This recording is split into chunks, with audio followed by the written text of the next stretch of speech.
In this course, we're going to need to use Linux for some of the exercises. In order to install Linux, you'll need to download VM Player. And to find the VM Player, I'm going to use VM Player 12. I just go into Google and I type download VM Player 12. I would normally post a link to download it, but it seems like they change these links all the time. So it's probably better just to download or go to Google for the link. So in my case, I Google download VM Player 12. Here it is, the second result right here. So I click on download VM Workstation Player. When this comes up, you have to pick the right version, either for 64-bit or 32-bit. I have a 64-bit, and I think it detected that, and it's prompting me for that. But I have a Windows workstation, so I'm going to download the Windows version of VM Player. So you would download this and install it just like any other application. It's going to, you just keep hitting next, and you'll end up with the application installed in your computer. Once this is installed, you'll have a screen that looks like this, although you won't have all these machines stacked up in here like I do, because you're going to create the first one. This doesn't cost anything, so you can download VM Player for free. You don't have to buy a license or anything like that. There are licensed versions of VMware. There are other applications that are free, like Oracle's VirtualBox is free. There's no licensing; it's open source. It's a great product, but I don't use it for this course for a variety of reasons. But you're more than welcome to try that if you want to use VirtualBox instead of VM Player. So once you download and install VM Player, now it's time for us to set up our new machine. So you're going to click on Create New Virtual Machine. It's the first option up here on the top. So I'm going to click on Create New Virtual Machine.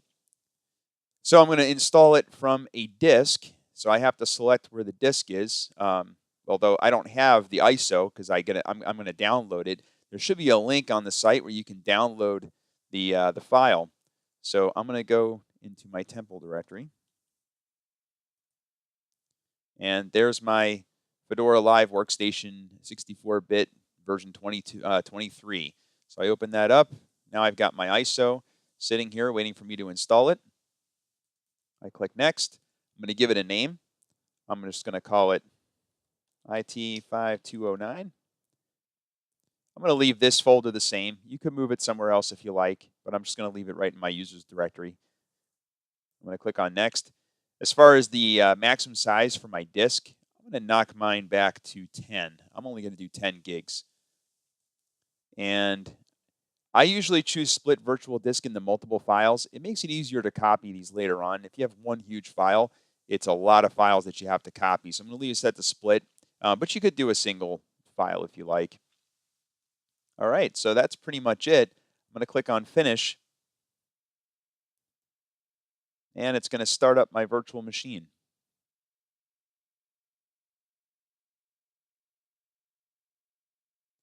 All right, so I could either start Fedora Live or I could do some troubleshooting. I'm going to click on Start Fedora Live. It should come up and ask me if I want to install it. By the way, once this screen comes up, if you want to get your mouse back, you can always hit Control-Alt at the same time, and it will release your mouse from the window. You don't always have to do that, but if you find your mouse is stuck in there, hit Control-Alt. So I'll get this screen for a little bit while it's starting up.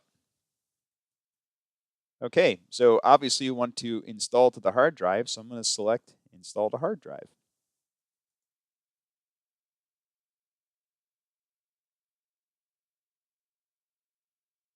So it might take a second for it to come up, but once you click Install to Hard Drive, you're going to get this screen. I'm going to pick English United States because I am in the United States. And I'm going to click Continue. So this isn't really all that different from any other operating system install if you've never installed Linux before. The only thing that's a little strange about this one is when this screen comes up, you do have to click on each one of these icons before it will complete the install. So we already completed the keyboard. We can set the time and date if we want to. It's already set to American New York, which is what I want. I'm on the East Coast. As far as the install destination, we do have to set that. So I am going to add a disk.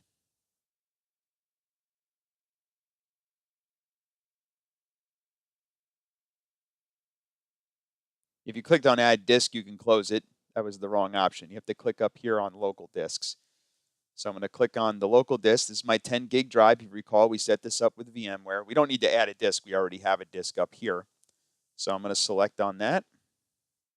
I'm going to do automatically configure partitioning.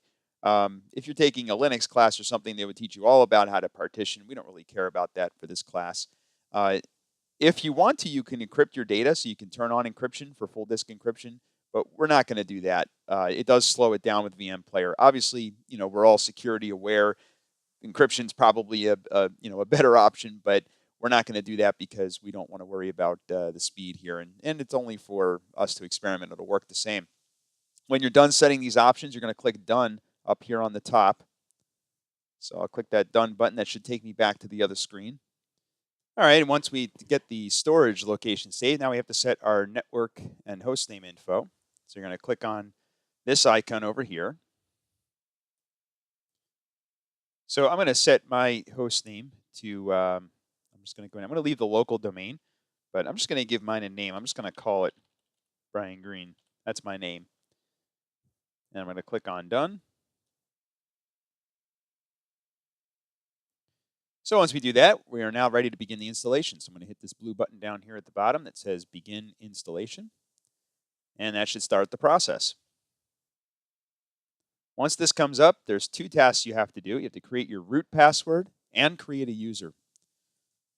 For the root password, you could choose any password you like. I'm going to put capital P9SSW0RD, only because I always use that on my testing and my experimental machines because I always know what they're going to be. In the real world, you would never use a password like this, of course. Let me type it again. You would never use a password like this in the real world because, as we know, that's not a very secure password. But for a testing and development type system, I don't think it's a major concern because we just want to make sure we remember what that is. If we forget what that is, it's going to ruin our day. So I just make it something that I'm not going to forget, make it something standard. If you choose to use your own password that's more secure, by all means do so, but make sure you write it down and make sure you save it, because if you don't remember your password, I won't be able to help you recover that password. All right, I'm going to click on Done once I've put that password in. And now I'm going to create a user account. Now, what I'm going to do for this system, and I suggest you do the same thing, is we just create a user called student. And then we're going to make its full name student, its password student, and we're going to confirm the password is student. Nice and easy. And hopefully we won't forget this. And if you refer to any of my instructions when I do any kind of exercises in Linux, I'm going to tell you to use the student account to do stuff. You could create additional accounts later on if you like. If you don't like the idea of using a standard account like this in your virtual machine, you're more than welcome to create your own. But as I said, make sure you write down what it is. I'm not going to know what it is. All right, I'm going to click on Done. Now I'm going to click Done again to use it anyway. It's warning me that my username and my password are the same. I know they're the same, so I'm going to click on Done so it just uses it. Okay, so still growing. It's at 4% on my machine, so I'm going to pause the video until this is complete, and then I'll come back and we'll finish the installation. All right, once the process completes, we'll be able to reboot. So I'm going to go down here and just hit the quit button, and it should be restarting. Okay, so it's restarting, and I'm going to click on workstation. I don't want to run the rescue. I just want to start my workstation. If you didn't do anything there, it would just start automatically. So get this screen again while it's booting up. All right, so I'm all booted up now. If you recall, my student password was just student. Again, not very secure. So that should let me in.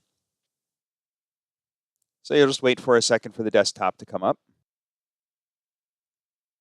Okay, so I have a desktop.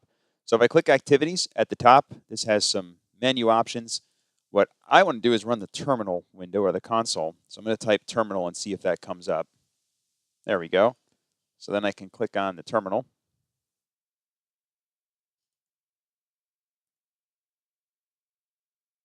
So once the terminal window comes up, you can start typing commands. For example, I'm going to type ifconfig, which is going to give me the IP address of my machine. I forgot. This sometimes comes up. We have to choose our keyboard. English is just fine.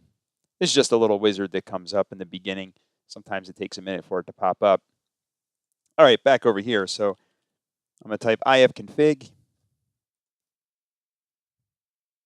and then I get an output which shows my IP address. So in this case, my IP is 192.168.5.136. I'm going to check to see if I can access the internet by trying to ping google.com. And it works. I can get to google.com. So I'm able to access the internet, which means I'll be able to download updates. You want to make sure that you can also access the internet on your virtual machine. If you're unable to access the internet, you may have to change some of the settings in VMware for how it accesses your network. You can try bridge mode. I believe NAT is going to be the default, but bridge mode would work as well. And there are some other options you can play with, for example, which driver it emulates for the NIC card. If you have a strange NIC card that VMware or that Linux doesn't recognize, instead you can have it abstract that through some other driver so that it's more likely that it'll work with Linux. So at the conclusion of this installation, you should know how to log into your Linux workstation using VMware. You should know how to bring up the terminal window, and you should be able to check your IP address, and you should be able to verify that you have access to the internet. And you can certainly play around in here with some of the other tools. So later on, we're going to use this Linux machine for a couple different labs. We're going to use it to explore hardening operating systems. We're going to do a little bit of hardening of Linux using SE Linux. We're also going to play around with LDAP, which allows authentication on a network. So we're going to set up LDAP in Linux.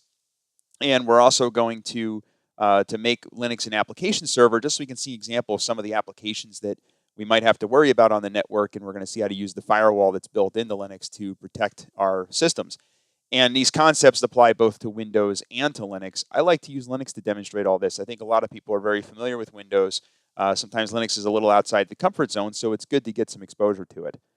Later on in the course, we're going to use Linux when we do some stuff with firewalls. So we're going to play around with the firewall in Linux and see how IP tables works a little bit. We're going to see what that looks like. If you understand how IP tables works, you'll understand how any firewall works. We'll just do some basics with that. And then we're also going to use Linux to demonstrate some other things with TCP/IP and so forth and so on.